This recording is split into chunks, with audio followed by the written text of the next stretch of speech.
Irmãos e irmãs, querida igreja, estamos reunidos para adorarmos ao Senhor mais esta noite. Vamos buscar a presença daquele que tem todo o poder, Deus excelso e que merece toda a adoração do nosso coração. Oremos. Deus infinito, nós glorificamos o Teu nome por estarmos na Tua presença. Bendito seja o Senhor que jamais nos desampara. Louvado seja o Teu nome, porque o Senhor se faz presente conosco. Nós clamamos que o Senhor esteja nos abençoando, nos confortando, ouvindo as nossas orações, pois precisamos de Ti. Tu és o único Deus vivo, verdadeiro, o único Deus soberano, aquele que tem todo o poder. Te adoramos, te invocamos e glorificamos o Teu nome. Nesta noite em igreja, fazemos isso em nome de Jesus. Amém. Irmãos e irmãs, convido a que você abra sua Bíblia na primeira leitura desta noite, Salmo 139. Salmo 139, Deus onisciente e onipotente, de 1 a 12. Salmo 139, de 1 a 12. O texto nos diz: Senhor, tu me sondas e me conheces. Sabes quando me assento e quando me levanto. De longe penetras os meus pensamentos. Esquadrinhas o meu andar e o meu deitar. Conhece todos os meus caminhos. Ainda a palavra me não chegou à língua, e tu, Senhor, já a conheces toda. Tu me cercas por trás e por diante, e sobre mim pões a tua mão. Tal conhecimento é maravilhoso demais para mim. É sobremodo elevado, não o posso atingir. Para onde me ausentarei do teu espírito? Para onde fugirei da tua face? Se subo aos céus, lá estás. Se faço a minha cama no mais profundo abismo, lá estás também. Se tomo as asas da alvorada e me detenho nos confins dos mares, ainda lá me haverá de guiar a tua mão, e a tua destra me susterá. Se eu digo, as trevas com efeito me encobrirão, e a luz ao redor de mim se fará noite. Até as próprias trevas não te serão escuras. As trevas e a luz são a mesma coisa. Até o versículo 12. Louvado o Senhor pela palavra bendita que fala aos nossos corações. Temos um texto maravilhoso que fala do conhecimento do Senhor, o Senhor que penetra os pensamentos, sabe das nossas vidas, o Senhor conhece, o Senhor esquadrinha. Bendito seja este Deus. Quantas bênçãos temos recebido. Faremos um momento de oração silenciosa. Interceda agora, glorifique ao Senhor por todos os milagres operados nas suas vidas, nas nossas vidas, irmãos e irmãs. Vamos agradecer a Deus por tantas bênçãos. Oremos pelos enfermos, oremos pelos nossos lares, oremos pelos missionários, por aqueles que estão desempregados, aflitos, os que estão frios na fé. Interceda agora. O Senhor ouve, nós lemos no texto. O Senhor sabe, o Senhor conhece. Esse é o nosso Deus, esse é Deus vivo e verdadeiro que participa das nossas vidas. Oremos.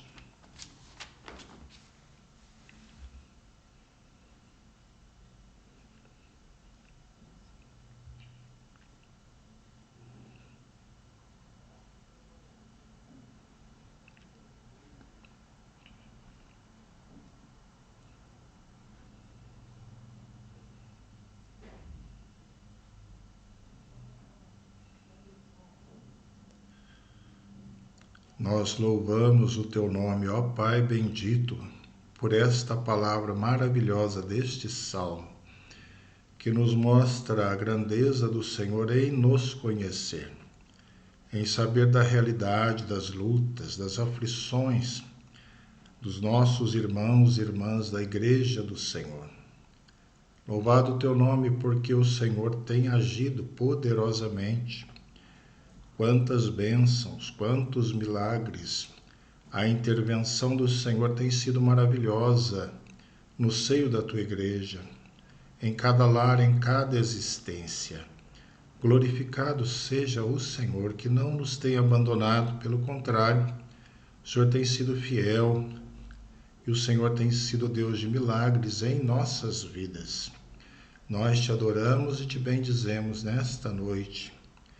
Pedimos, ó Deus, pelos nossos irmãos que estão nos hospitais, em tratamentos, os que estão enfermos, quantos em doenças terminais, desenganados pelos médicos.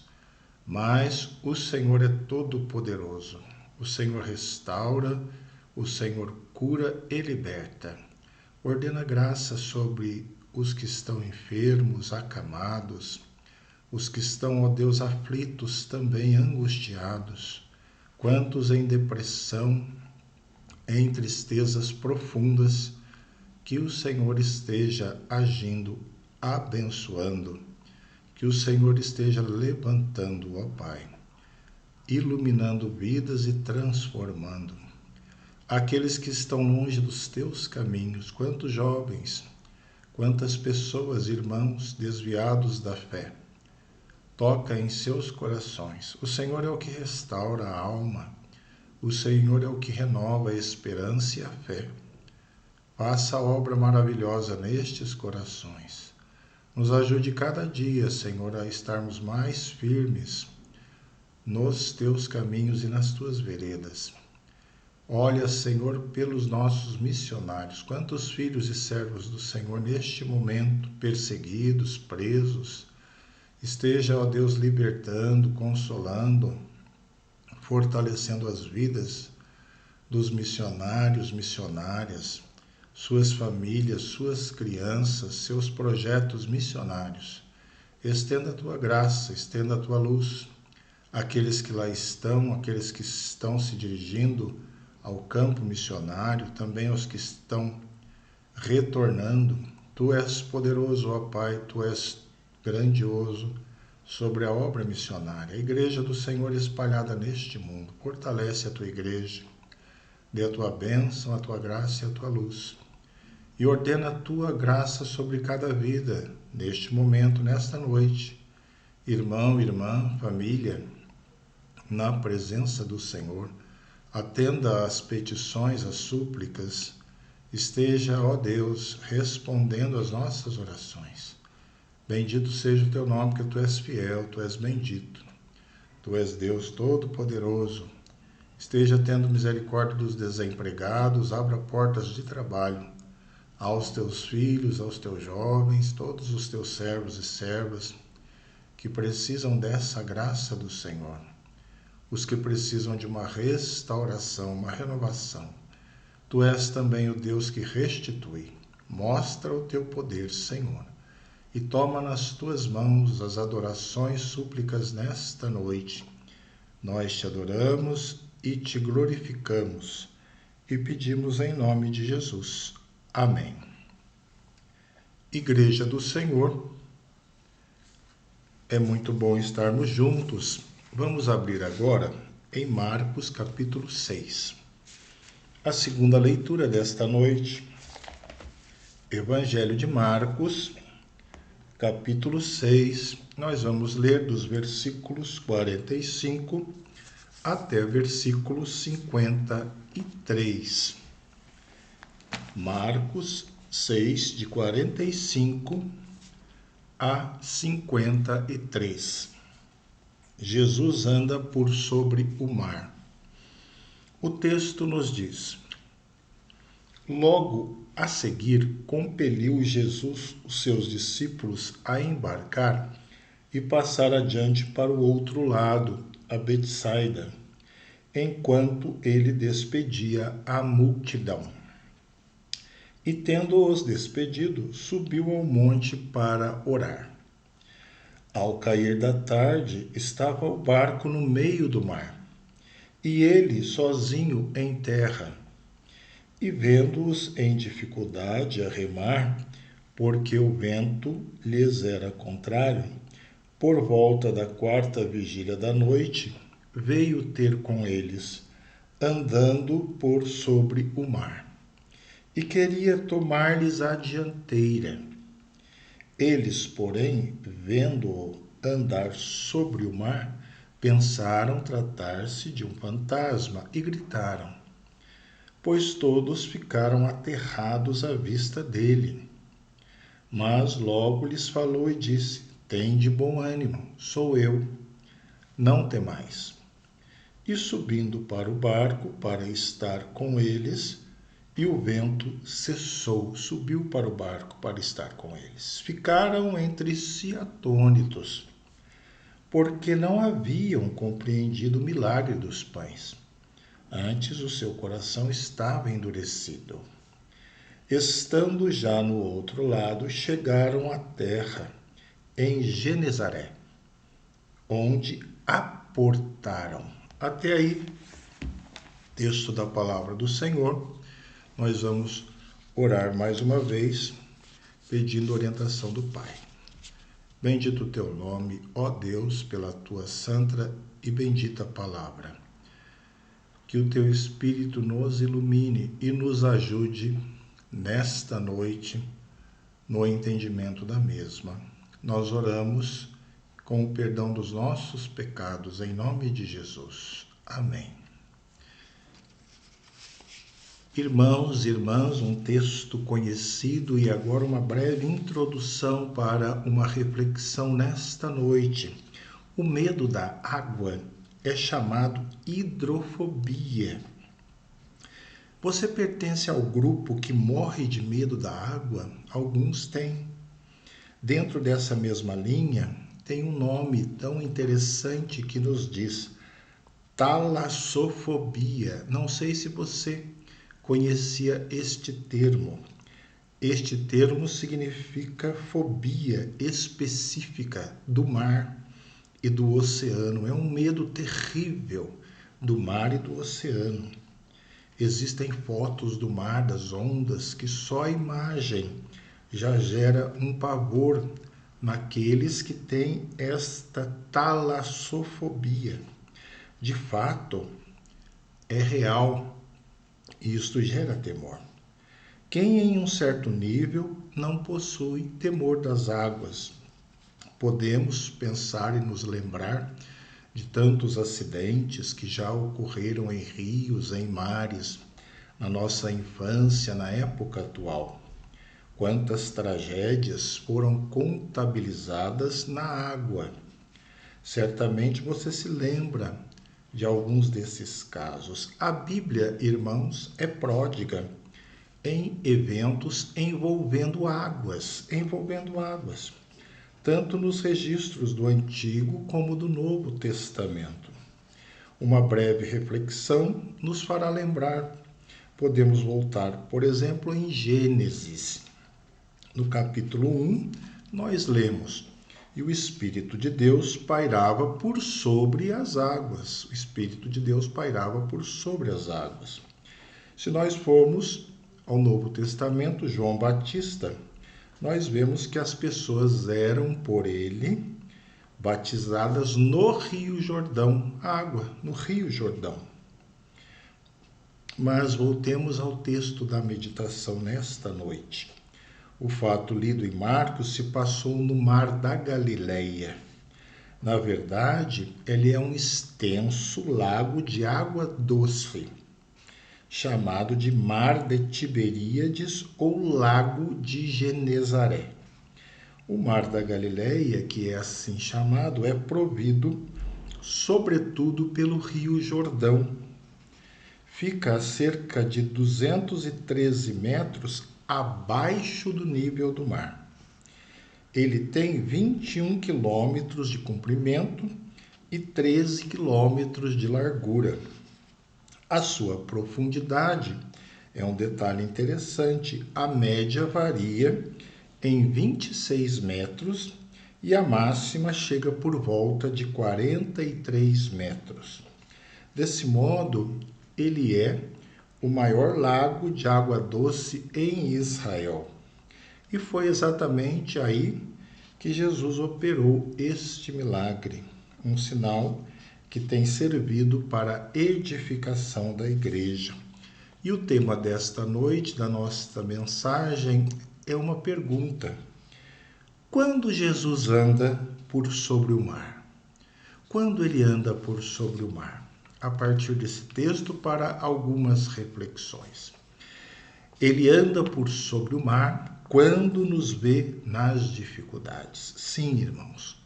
Quando Jesus nos vê nas dificuldades, ele faz isso.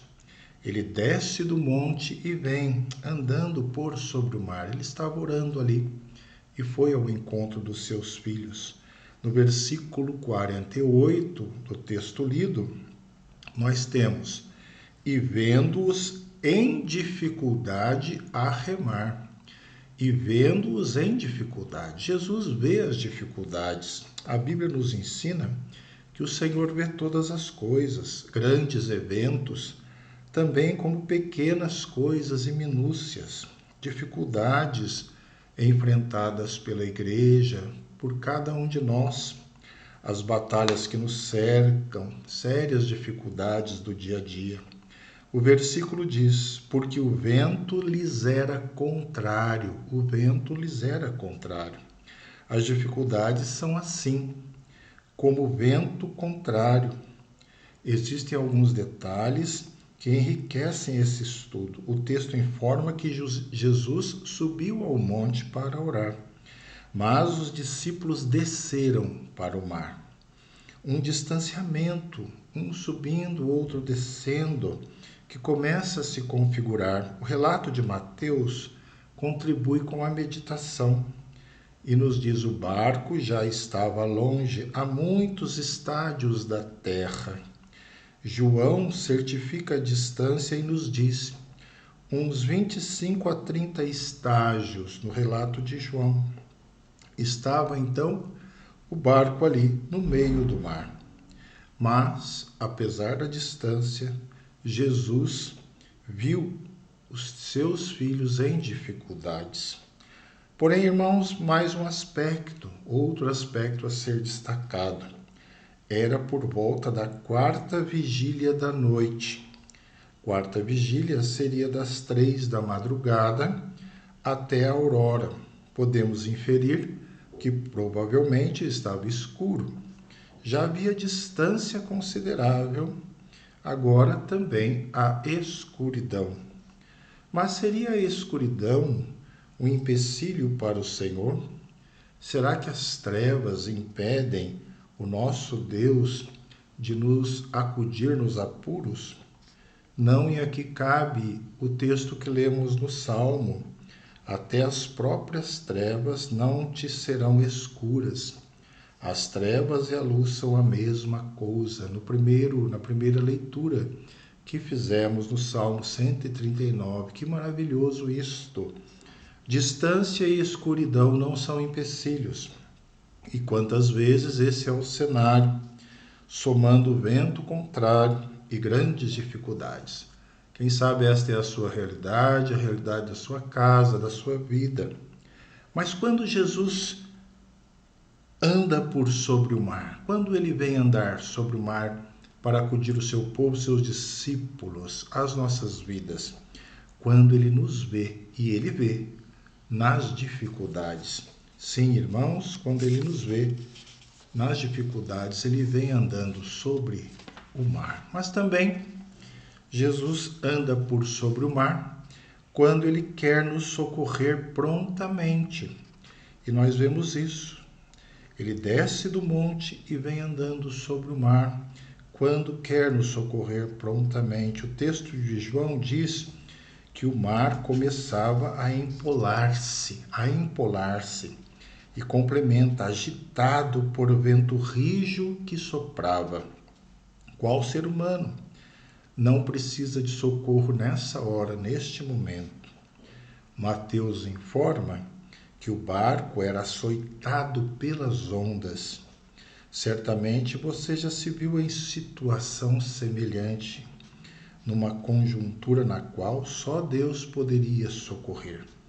Mesmo aqueles homens, sendo pescadores, não conseguiriam escapar.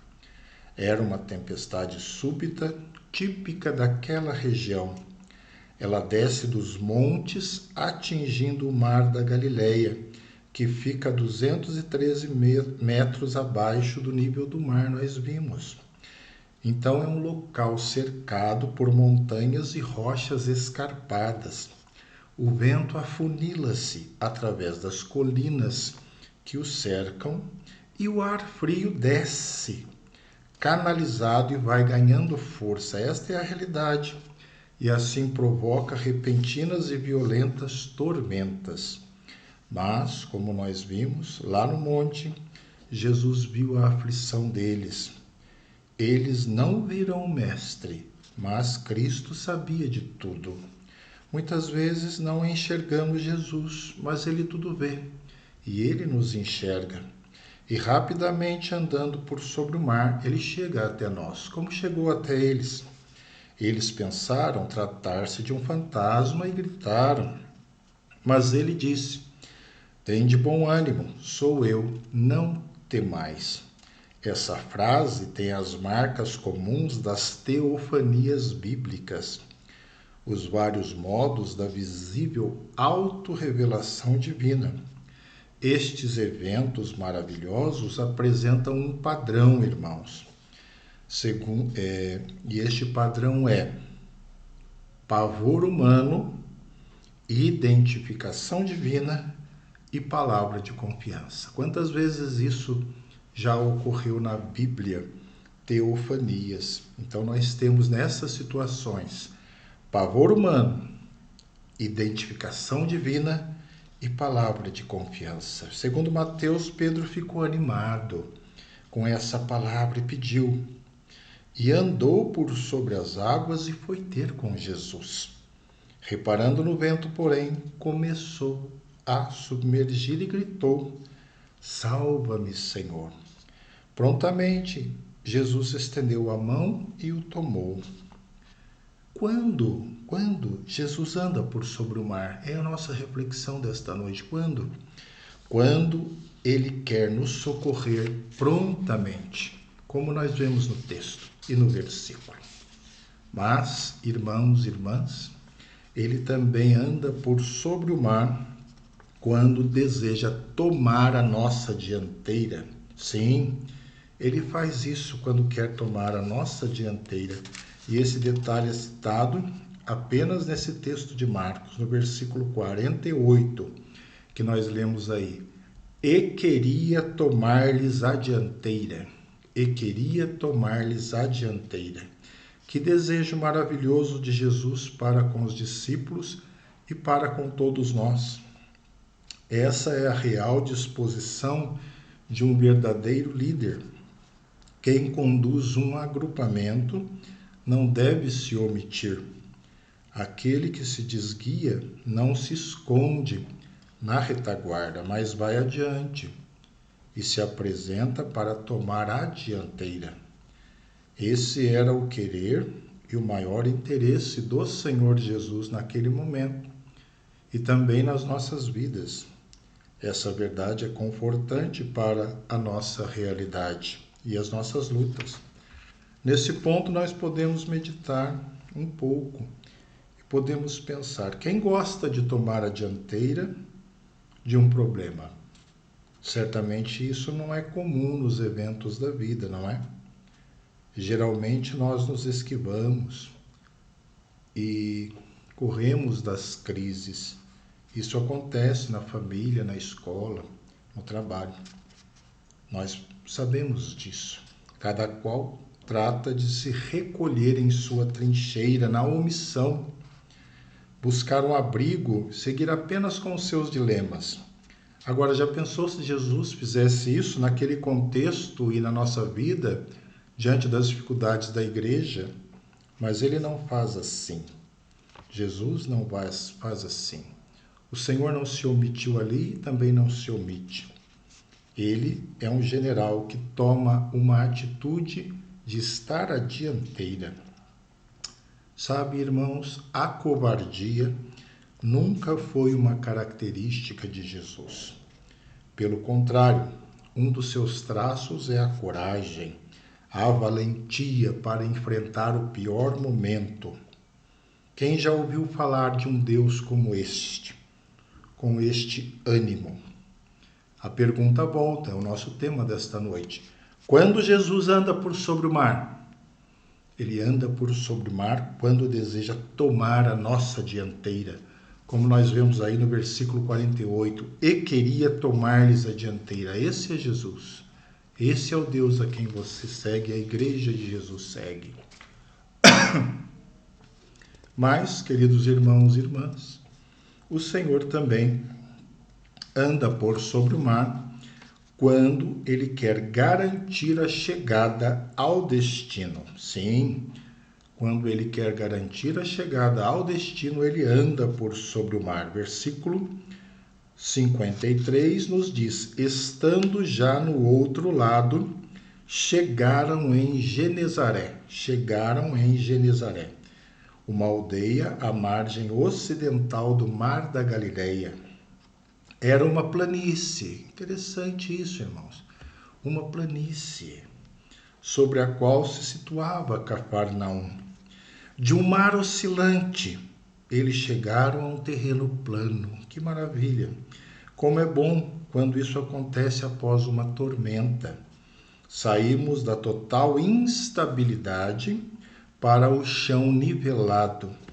Quem já passou pelo mar bravio sabe como isso é bom, o momento da bonança. Destaquemos, irmãos, que ainda na água, ainda no mar, veio este momento. Mateus nos informa o seguinte: subindo ambos para o barco, cessou o vento. Dessa hora em diante, a chegada ao destino se configurou. E aqui em Marcos lemos algo que apoia essa análise. Versículo 51 nos diz: e subiu para o barco para estar com eles. O desejo do mestre era estar ali, juntamente com eles. O desejo do Senhor é estar comigo, com você, com a igreja, juntamente. Ele sabia que a sua presença era essencial naquele projeto, naquela viagem, no plano de navegação que estava ali definido, traçado para chegar ao destino. A informação de João expressa um registro precioso e ele nos diz: e logo o barco chegou ao seu destino. Neste ponto, cabe retornar ao início do texto. Jesus os havia compelido a embarcar e passar adiante. Nós lemos isso aqui no texto. Para o outro lado, enquanto ele despedia a multidão. Certamente isso aconteceria. Isso aconteceria de um jeito ou de outro. E quando ele subiu, logo o barco chegou ao seu destino. Logo o barco chegou ao seu destino. A palavra nos diz isso, ou seja, nenhuma outra dificuldade foi encontrada. Para alguns, esse episódio de logo chegou ao seu destino trata-se de outro milagre do Senhor, um milagre adicional, outra maravilha. O poder revelado de Deus no domínio do espaço e do tempo. Sabe, queridos irmãos, se o projeto inicial do Senhor era passar para o outro lado, eles passariam para o outro lado.